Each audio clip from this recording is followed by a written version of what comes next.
Kas interesants notika 2024. gadā finanšu tirgos?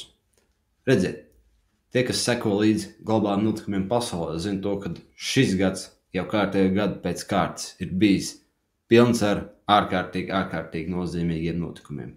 Karš Ukrainā turpinājās, tuvajos austrumos ir pilnīgākais hauss, vai nevarētu to nosaukt savādāk, un notika ASV prezidenta vēlēšanās, kurās ar pārsteidzoši lielu pārsvaru uzvarēja Donalds Trumps, kas viennozīmīgi sola ļoti interesants pavērsiens.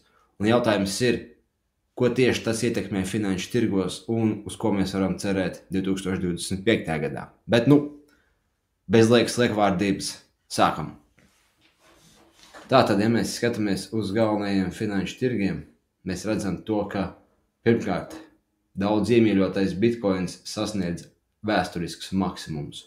Un faktiski kur te mēs esam? No agrā 2024. gada, kad viņš maksāja aptuveni 42 000, viņš pat uzkāpa līdz 108 000 dolāru par bitkoinu jau gada beigās. Būtībā tas nozīmē, tas ir apmēram 2,5 reižu liels kāpums. Teikt iespaidīgi, jā un nē, jo redziet, absolūtās izteiksmēs šis cipars ir liels, bet relatīvās izteiksmēs 2,5 reižu kāpumus bitkoinām pie spēcīgākajiem tirgus kāpumiem kopumā, kad akcijas un visu pārējais iet caur jumtam. Tas nav nemaz tik daudz. Un arī te jāatzīst, ka citas kriptovalūtas nekāpa tik iespaidīgi, kā viņas ir kāpuši citos reizēs, kad ir bijis spēcīgs tirgus kāpums. Piemēram, redzēt, te ir Ethereums. Kur te viņš mums ir precīzi? Šeit viņš maksāja 2000 apmēram 345 2024. gada sākumā. Un savus rekordus viņš arī sasniedza 24. gada beigās, kad viņš maksāja 4000. Tas ir nepilns 2 reižu kāpums, kas absolūtās izteiksmēs, ja mēs vienkārši tur būtu ieguldījuši, nepavisam nav slikti. Bet paskatieties, kāds viņam bija kāpums, teiksim, 2021. gadā, kur mēs te esam. Kad viņš uzkāpa no aptuveni 1100 līdz vairāk kā 4800. Pēc tam gan nokritās, bet tas jau bija 4-kāršs kāpums pret knapi 2-kāršai kāpumu. Un tas ir līdzīgi visās kriptovalūtās. Kāpums ir, bet viņš ir stipri zemāks. Un kāpēc es to saku? Tāpēc, ka ja mēs palūkojamies uz spēcīgākajām akcijām, kuras būtībā aiz sevi ilga tehnoloģija kompānijas ar Nvidia priekšgalā, mēs redzam to, ka viņu kāpums bieži vien ir tikpat iespaidīgs, kā tas ir. Atvainojos, šis ir Nasdaq, šis nav Nvidia. Atvainojos. Ko es gribu teikt? Jā, tehnoloģija kompānijas vilka globālās akciju cenas. Un, ja mēs redzam, kur Nasdaq bija sākumā, šeit viņš ir 16 800. Un gada beigās viņš jau bija 22 000. Tieši tāpat kā S&P 500, kas savu gadu sāk aptuveni pie 4700, uzkāpjot uz mazliet vairāk kā 6000. Tāpēc atkarībā, vai tas ir S&P 500 vai Nasdaq, tas ir kaut kur 20 līdz 30% kāpums otro gadu pēc kārtas, kas ir fenomenāls rādītājs, kā jau es esmu teicis iepriekš. Un uz kā bēlas tas veidojās? Tas veidojās uz manas iepriekš minētās Nvidijas, kuras es gribēju parādīt sākumā, bet sajauc Nvidia ar Nasdaq grafiku. Bet jebkurā gadījumā Nvidia sāka savu gadu aptuveni pie 45-50 dolāriem par akciju.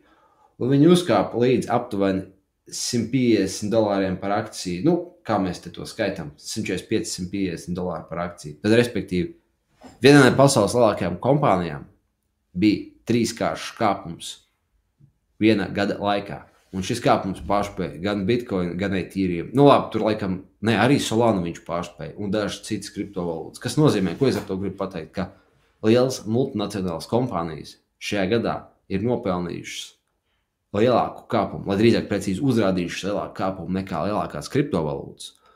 Un tas liek uzjautāt daudzus jautājumus par vai nu kriptotirgus dinamiku vai akciju tirgus dinamiku. Proti, vai akciju kāpums ir vienkārši spēcīgi pārgājis savas racionālās robežas, vai arī kriptovalūtas vairs nav tik ienesīgs aktīvs, jo kriptovalūta ienesīgumi līdzinās akciju ienesīgumiem, kas pavisam nebija sastopams vai novērots 2020. 2021. gadā un 17. 18. gadā. Tas tā, viela pārdomā. Bet ejam tālāk, jo kriptovalūtas un akcijas nav bijis vienīgās akciju klases, kuras ir uzrādījušas vēsturiski augstākos rādītājus un diezgan cienījams kāpums, jo mēs to varam redzēt arī zeltā, kur, piemēram, zelts uzkāpa sākot ar, ja nemaldos, $2000 par trojas unci un aizgāja līdz $2700 par trojas unci. Protams, tas nav tik iespaidīgs kāpums, bet atcerieties, tas ir zelts, un zelts ir vairāk vai mazāk aktīvs, kam ir pamat ideja saglabāt savu vērtību, un ņemsim vērā to, ka procentu likums bija stabils, valūta tirgi bija stabili, un inflācija gan Amerikā, gan Eiropā bija zema. Un pie tā viss viņam ir nepilns 30% kāpums gadā. Un jūs paskatāties kopš kaut kādiem Covid laikiem, viņš ir no 1200 pieaudzis uz 2700. Tas ir iespaidīgi, jo zeltam parasti nav tendences tik strauji kāpt. Bet, labi visiem, kas tur zeltu, jo viņi pat nopelnīja, nesalīdzinām labāk nekā tie, kas turēja vienkārši depozītus vai ieguldīja obligācijas. Vēl pārdomām. Labi, tas gan tā nebūs vienmēr, bet tik un tā. Kāpums ir kāpums, fakts ir fakts. Bet arī citās izēvielās notika daudzas interesantas lietas, un izēvielās, kuras jūs bieži vien pat izmantojat ikdienā. Kā piemēram, šeit mums ir kas? Šis ir kakao. Un kakao kāp aptuveni no $4300, nemaldos tā ir metriskā tona, līdz 12,000 decembra beigās. Viņš turpināja savu abrīnojamo izaugsmi jau, es teikšu, kopš 2023. gada, jo šajā gadījumā arī viņš vairāk kā divkāršojās, un tagad viņš spaikoja tālāk. Un, ko te var pateikt? Jūsu mīļākās patēriņa preces būs dārgākas, bet arī tie traderi un spekulanti, kas ar šo visu strādāja, šajā gadījumā nopelnīja daudz vairāk nekā tie, kas tradoja kriptovalūtas vai akcijas, jo viss izēvielas balstās uz future kontraktiem, un future kontraktu tirgoņi nevis vienkārši varbūt 3-kāršoja naudu, bet drīzāk 30-kāršoja naudu, jo viss tas tradings notiek uz sviras, un tie, kas mācīja ar to strādāt, tie nopelnīja ar to lielu naudu. Un tieši to pašu mēs varam teikt par kafiju. Jo kafija šajā gadījumā arī kāpa tūlīt pateikšu, cik no aptuveni kaut kur $186 līdz 332. Labi, divkāršs kāpums varbūt nav tik iespaidīgs, kā tas bija kakao, bet tik un tā.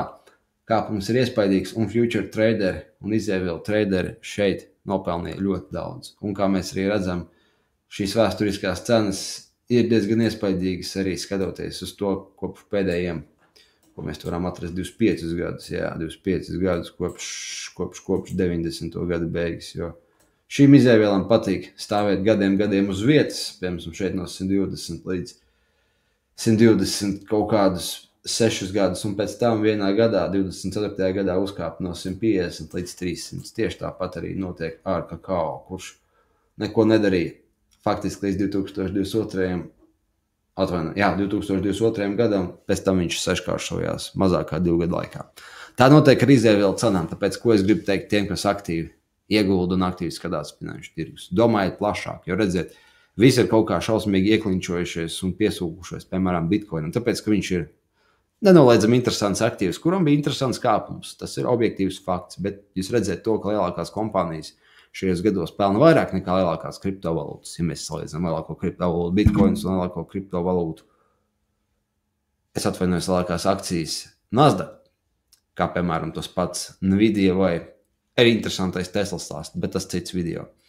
Un tāpat redziet arī izēvielas, piemēram, zelts, kafija vai kakao uzrāda pat lielākus kāpumus, it īpaši ņemot vērā uz to, kāda veida instruments tas ir. Tas nav vienkārši buy and hold akcija, kurā jūs neko nedarat. Tas ir future kontrakts, kuram ir milzīgs svirums, kas nozīmē to, ka tie kāpumi ir daudzkārt lielāki nekā tā nominālā cenu vērtība. Bet atkal tas cits video, es tik gribēju pateikt to, ka vienmēr viss kaut kas notiek. Izēvielu tirgos, kriptovalūtu tirgos un akciju tirgos.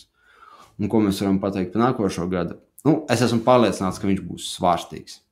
Tāpēc, ka ģeopolitiskie notikumi nekur nav pazuduši, gan Ukraina, gan tuvie austrumi, gan Trumpa jaunā prezidentūra nozīmēs daudz ko gan Amerikai, gan pasaulē, gan finanšu tirgiem. Tāpēc skatīsimies, vai Amerikā sāksies tā jaunā zelta era, ko Trumps solīja. Redzēsim, katrā ziņā 2025. gads parādīs ļoti daudz no tā kā.